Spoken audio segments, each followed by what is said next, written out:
السلام علیکم ورحمۃ اللہ وبرکاتہ۔ آپ دیکھ رہے ہیں میرا فیس بک اور یوٹیوب چینل اور میں ہوں غلام نبی مدنی۔ ناظرین کرام، پاکستان کے اندر امریکہ کے رجیم چینج آپریشن کے خوفناک نتائج سامنے آ رہے ہیں، اور یہ نتائج اتنے بھیانک ہیں، اتنے خطرناک ہیں کہ اگر ان کو نہ روکا گیا تو پاکستان کے اندر خانہ جنگی ہوگی، پاکستان کے اندر فسادات ہو سکتے ہیں،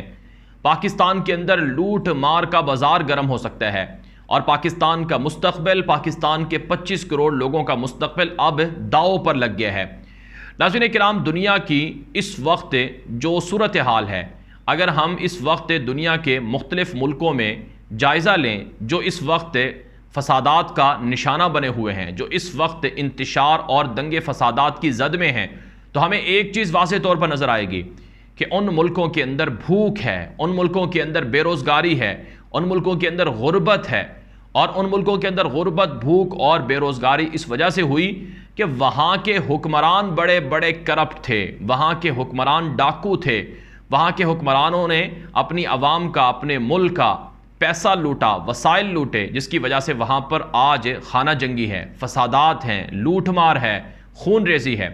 چنانچہ ناظرین کرام، اس وقت دنیا کے اندر لبنان، جو کہ آج سے 20 سال پہلے دنیا کا دبئی کی طرح، یو اے ای کی طرح، متحدہ عرب امارات کی طرح ترقی یافتہ ملک تھا،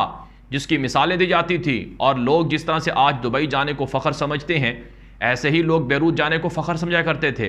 اس وقت لبنان کی صورتحال یہ ہے کہ وہاں پر خانہ جنگی ہے، فسادات ہیں، بینک بند ہو چکے ہیں، لوگوں کو روٹی نہیں ملتی ہے،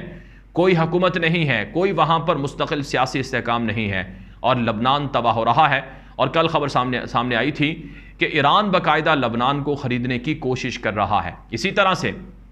اگر آپ سوڈان کو دیکھیں، سوڈان ریڈ سی پر واقع، بحر احمر پر واقع، مسلمانوں کا، عرب دنیا کا ایک اہم ملک ہے، بہترین محل وقوع رکھتا ہے، لیکن وہاں بھی کرپشن، بدعنوانی، لوٹ مار کی وجہ سے وہاں جو اس وقت حکومت ہے وہ عوام کے اوپر ظلم کر رہی ہے۔ لوگ اپنا حق مانگتے ہیں، روٹی کے لیے سڑکوں پر ہیں، مہنگائی ہے، بے روزگاری ہے، لیکن لوگوں کو حق نہیں مل رہا، لڑائی ہو رہی ہے۔ یہی صورتحال ہمیں لیبیا میں نظر آتی ہے، یہی صورتحال ہمیں یمن میں نظر آتی ہے، یہی صورتحال ہمیں شام میں نظر آتی ہے، اور یہی صورتحال ہمیں عراق میں نظر آتی ہے۔ خدا نہ کرے، اللہ نہ کرے پاکستان کی یہ صورتحال ہو، لیکن پاکستان کی یہ صورتحال اب بنتی جا رہی ہے۔ ناظرین کرام، اس سے پہلے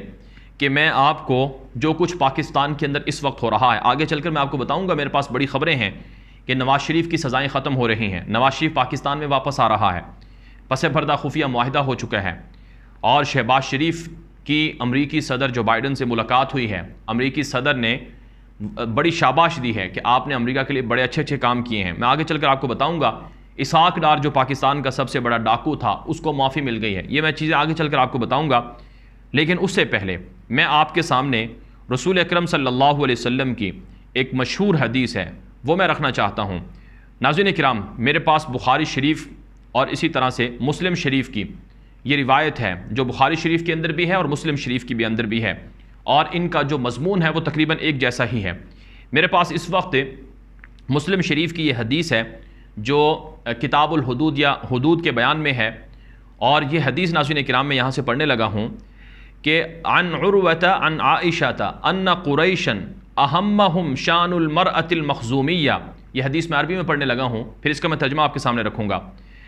دوبارہ۔ عن عائشہ ان قریشا اہمہم شان المرأۃ المخزومیہ التي سرقت فقالوا من يكلم فيها رسول الله صلی اللہ علیہ وسلم فقالوا ومن يجترئ عليه الا اسامة حب رسول الله صلی اللہ علیہ وسلم فكلمه اسامہ فقال رسول اللہ صلی اللہ علیہ وسلم اتشفع فی حد من حدود اللہ ثم قام فاختطب فقال ایہا الناس انما اہلک الذین قبلکم انہم کانوا اذا سرق فیہم الشریف ترکوہ واذا سرق فیہم الضعیف اقاموا علیہ الحد وأیم اللہ لو ان فاطمة بنت محمد سرقت لقطعت یدها۔ اور ایک دوسری حدیث میں اسی سے جڑے ہوئے الفاظ ہیں جو کہ بخاری شریف کے اندر بھی ہیں۔ یہ عربی کا میں نے آپ کے سامنے ایک جو متن ہے حدیث کا وہ رکھا ہے، اب میں اس کا ترجمہ آپ کے سامنے رکھنے لگا ہوں۔ حضرت عائشہ رضی اللہ تعالیٰ عنہ سے روایت ہے کہ قریش نے ایک مخزومی عورت کے بارے میں مشورہ کیا جس نے چوری کی تھی۔ انہوں نے کہا کہ اس کے بارے میں رسول اکرم صلی اللہ علیہ وسلم سے کون گفتگو کرے گا، کون بات چیت کرے گا؟ تو انہوں نے کہا جو اس بات پر جرأت کر سکتا ہے وہ رسول اللہ صلی اللہ علیہ وسلم کے چہیتے اور قریبی شخص اسامہ بن زید کے سوا کوئی نہیں ہو سکتا۔ آپ صلی اللہ علیہ وسلم سے اسامہ نے گزارش کی، یعنی سفارش کی، تو رسول اللہ صلی اللہ علیہ وسلم نے فرمایا کہ تو اللہ کی حدود میں سے ایک حد کے بارے میں سفارش کرتا ہے، یعنی آپ اللہ کی حدود کے بارے میں سے ایک حد کے بارے میں سفارش کر رہے ہو۔ پھر آپ صلی اللہ علیہ وسلم نے کھڑے ہو کر خطبہ دیا تو فرمایا اے لوگو، تم میں سے پہلے لوگوں کو ہلاک کیا، اس میں سے جب کوئی معزز چوری کرتا تو اسے چھوڑ دیتے، اور ان میں سے کوئی کمزور چوری کرتا تو اس پر حد جاری کر دیتے، اور اللہ کی قسم اگر فاطمہ بنت محمد صلی اللہ علیہ وسلم بھی چوری کرتی تو میں اس کا ہاتھ بھی کاٹ دیتا۔ یہ رسول اکرم صلی اللہ علیہ وسلم کی مشہور حدیث ہے جو مختلف کتابوں کے اندر موجود ہے۔ ناظرین کرام،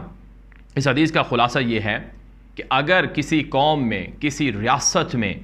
چوری پر معافیاں ملنا شروع ہو جائیں، چوروں کو، ڈاکوؤں کو، غداروں کو معاف کرنا شروع کر دیا جائے، اور پھر سفارشیں اور عہدوں کا استعمال کر کے ان کی چوری ڈکیٹی معاف ہو جائے تو وہ قومیں تباہ ہو جاتی ہیں۔ یہ رسول اکرم صلی اللہ علیہ وسلم کا فرمان ہے جو کبھی بھی قیامت تک کے لیے کبھی بھی نہ تو جھوٹا ہو سکتا ہے نہ ہی غلط ہو سکتا ہے۔ یہ اللہ کے رسول صلی اللہ علیہ وسلم کا یہ فرمان ہے۔ ناظرین کرام، پاکستان جو کہ اسلامی دنیا کا ایک بڑا ملک ہے جس نے اسلام کے نام پر اپنا وجود حاصل کیا تھا، وہ پاکستان آج رسول اکرم صلی اللہ علیہ وسلم کے ان احکامات کی کھلی خلاف ورزیاں کر رہا ہے۔ اس وقت پاکستان کے اندر جو شہباز شریف کی حکومت ہے، انہوں نے ایک ایسا قانون بنایا، بلکہ پاکستان میں جو چوری اور ڈکیٹی پر جو قوانین تھے ان کو تبدیل کیا، اور ان قوانین میں تبدیلی کر کے انہوں نے اپنی چوریاں معاف کروا لیں، اپنی ڈکیٹیاں معاف کروا لیں، اور اپنے آپ کو NRO 2 دے دیا۔ مثلا ناظرین کرام، نیب ترامیم ہیں پاکستان کے اندر جو شہباز شریف کی حکومت نے کی ہیں، جس کے اندر یہ کہا گیا جو کرپشن کی جو چوری کی تعریف تھی، ڈیفینیشن تھی، وہ تبدیل کر دی گئی، اور اس کے اندر یہ کہا گیا کہ اگر مختلف چیزیں ہیں، ایک جو اہم ترین بات ہے وہ میں آپ کے سامنے رکھنے لگا ہوں کہ اگر کسی نے پاکستان میں 50 کروڑ روپے سے کم کی چوری کی تو پاکستان میں جو کرپشن یا چوری پکڑنے والا ادارہ نیب ہے وہ 50 کروڑ کی چوری، 50 کروڑ سے نیچے والی چوری پر وہ نہ تو پکڑ سکتا ہے، نہ سزا دے سکتا ہے، نہ ہی ریفرنس فائل کر سکتا ہے۔ اگر کسی نے 50 کروڑ سے زائد کی چوری کی ہوگی تو اس پر ریفرنس بھی فائل ہو سکتا ہے اور اس پر نیب وہ کیس بھی کر سکتا ہے۔ ناظرین کرام، اس کا مطلب یہ ہوا کہ 50 کروڑ سے کم کی جو چوری ہے وہ چھوٹی چوری ہے، اس پر معافی ہے۔ ایک اور جو ترمیم کی گئی کہ اگر کسی نے کسی کے ساتھ دھوکہ کیا اور اس دھوکے کی وجہ سے کسی شخص کو نقصان ہو گیا تو نیب اس دھوکے پر کارروائی نہیں کرے گا جب تک کہ دھوکہ کرنے والے شخص کے جو متاثرین ہوں گے، یعنی جن لوگوں کو دھوکہ ملا ہوگا، جب تک کہ ان کی تعداد 100 نہ ہو، یعنی 100 کے قریب لوگ ہوں جن کو دھوکہ دیا گیا ہو، تو پھر جا کر نیب ریفرنس فائل کر سکتا ہے۔ اس کا مطلب یہ ہے کہ پاکستان میں جو سوسائٹیوں میں دھوکے بازی ہوتی ہے کہ پلاٹ بیچ دیا اور آگے سے پتہ چلا کہ وہ تو پلاٹ پہلے ہی کسی کو بیچا ہوا ہے، تو ایسے چھوٹے چھوٹے جو دھوکے ہیں ان پر، ایسی جو چوریاں ہیں، ایسی جو بیمانیاں ہیں، ان پر نیب کیس فائل نہیں کر سکتا۔ ناظرین کرام، اب آتے ہیں پاکستان کے اندر کیا ہو رہا ہے۔ اسحاق ڈار کو پاکستان کے اندر نیب ترامیم کے بعد معافی مل گئی ہے۔ عدالت نے اسحاق ڈار کو دائمی وارنٹ جاری کرنے سے روک دیا ہے، یعنی اب اسحاق ڈار پاکستان آئے، اس کو معافی مل گئی ہے، اب اسے گرفتار نہیں کیا جائے گا۔ اور یہ اسحاق ڈار کون ہے؟ یہ نواز شریف کے دور کا، نواز شریف کا یہ سمدی بھی ہے، اور اسی طرح سے نواز شریف کے دور کا یہ وزیر خزانہ ہے۔ پاکستان کے موجودہ army chief general Qamar Javed Bajwa کے حوالے سے کچھ صحافیوں نے لکھا ہے کہ یہ آرمی چیف پہلے بتایا کرتے تھے کہ اسحاق ڈار نے پاکستان کی معیشت کو نقصان پہنچانے کا مرکزی کردار ہے۔ یہ عمران ریاض خان نے اور باقی صحافیوں نے بھی اس حوالے سے لکھا ہے۔ تو ایسا شخص جس نے پاکستان کا پیسہ لوٹا، جس نے پاکستان کی معیشت تباہ کی، پاکستان پر اربوں ڈالر کے قرضے چڑھائے، اس کو آج معافی مل گئی، اور یہ معافی اس وجہ سے نہیں ملی کہ وہ پاک صاف ثابت ہو گیا ہے، بلکہ اس وجہ سے ملی کہ انہوں نے نیب کے جو ترامیم تھیں وہ کی ہیں، قوانین تبدیل کیے ہیں، جس کی وجہ سے اب چوروں کو چور نہیں کہا جائے گا، جس کی وجہ سے اب چوری ڈکیٹی پر سزا نہیں ہوگی، کوئی گرفتار نہیں کر سکتا ہے۔ یعنی اب آپ نے صرف پاکستان میں کچھ عہدے لینے ہیں اور پھر آپ جو مرضی آئے لوٹیں کھائیں پئیں، آپ کو کوئی کچھ نہیں کہے گا۔ یہ ترامیم کی گئی ہیں اور اس سے اسحاق ڈار کو معافی مل گئی ہے۔ اب اگلی خبر سن لیں کہ نواز شریف کو بھی معافی مل رہی ہے، اور نواز شریف نے بھی عدالت سے مطالبہ کیا ہے کہ نیب کی جو ترامیم ہوئی ہیں ان کے بعد میری سزائیں بھی ختم کرو اور مجھے بھی پاک صاف ایماندار ثابت کرو تاکہ میں دوبارہ پاکستان آؤں اور الیکشن لڑوں اور دوبارہ حکومت میں آؤں اور پھر پاکستان کو لوٹوں۔ تو پس پردہ یہ رابطے، یہ ملاقاتیں، یہ خفیہ معاہدے ہو چکے ہیں، اور اب اسحاق ڈار بھی اگلے مہینے واپس آ رہا ہے بقول نون لیگ کے، اور نواز شریف بھی واپس آ رہا ہے، اور یہ پاکستان کے وزیر اعظم دوبارہ بنیں گے، اور پاکستان کی عوام کا جو ہڈیاں ہیں، انہوں نے خون تو پہلے ہی چوس لیا ہے، گوشت بھی انہوں نے نوچ لیا ہے، اب ہڈیاں بچی ہیں، اب ان ہڈیوں کو بھی یہ کھا جائیں گے۔ تو یہ ہے تباہی جو پاکستان کے اندر آ رہی ہے۔ پھر ناظرین کرام، شہباز شریف امریکہ میں ہے، اس نے IMF کے حوالے سے بلومبرگ کو غالباً انٹرویو دیا ہے، اس کے اندر شہباز شریف نے مانا ہے کہ ہم نے IMF سے بڑا سخت معاہدہ کیا ہے، IMF کی بڑی سخت شرائط تھیں اور ان شرائط پر ہم نے معاہدہ کر لیا، اور اس میں اعتراف کیا کہ ہم نے پاکستانیوں کا جو خون ہے، پاکستانیوں کا جو گوشت ہے، وہ IMF کو بیچ ڈالا ہے۔ اور پھر شہباز شریف کی